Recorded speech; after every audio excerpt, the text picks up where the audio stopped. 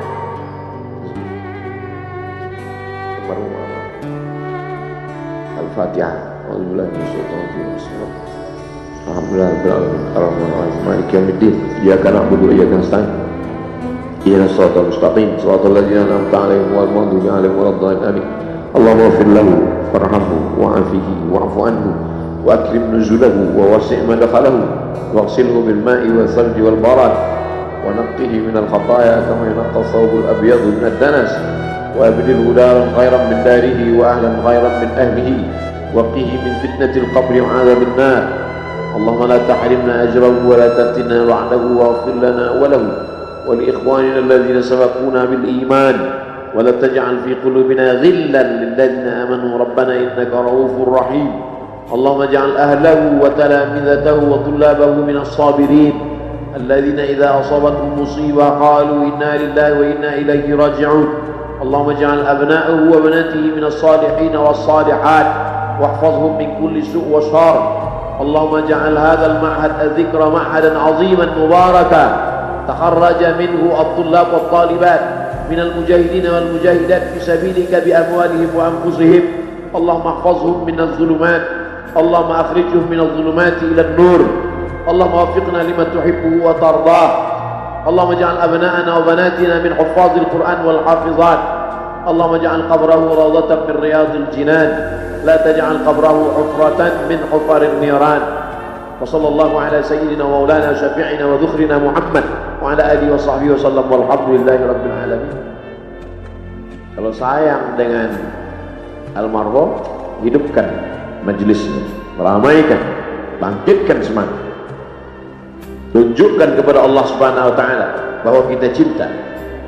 Sab'atun yudhilluhumullah, 7 orang yang dapat naungan yauma la illa dhilluh, hari itu tak ada naungan kecuali naungan Allah. Rajulani, 2 orang tahabba fillah, berkasih sayang karena Allah, ijtama'a alaihi, bersama karena Allah, wa tafarraqa alaihi. Saya berharap saya dengan almarhum, saya dengan Abah Raud, saya dengan para sahabat termasuk yang mendapatkan naungan ini. Saya dengan almarhum tak ada hubungan kepentingan, kami tak ada hubungan politik, kami tak ada hubungan ekonomi, kami murni karena la ilaha illallah Muhammadur Rasulullah. Alaiha nahya, dengan itu kami hidup, wa alaiha namutu, dengan itu kami mati, wa biha nub'atsu insyaallah, dengan itu juga nanti kita akan dibangkitkan. Sayang dengan Nabi, hidupkan masjid-masjid. Sayang dengan ulama, hidupkan majelis-majelisnya, jaga peninggalan-peninggalannya, lanjutkan perjuangannya. Itu bukti sayang bukan di tepi bibir, sayang bukan basa-basi. Oleh sebab itu kita akan dituntut di hadapan Allah tentang nikmat besar ini. Mudah-mudahan kita lulus ujian dunia, ujian akhirat. Amin ya rabbal alamin. Terima kasih segala perhatian, mohon maaf segala kesilapan dan kegelapan. Jangan lupa salat sunat isyraq 2 rakaat. Terima kasih. Wassalamualaikum warahmatullahi wabarakatuh.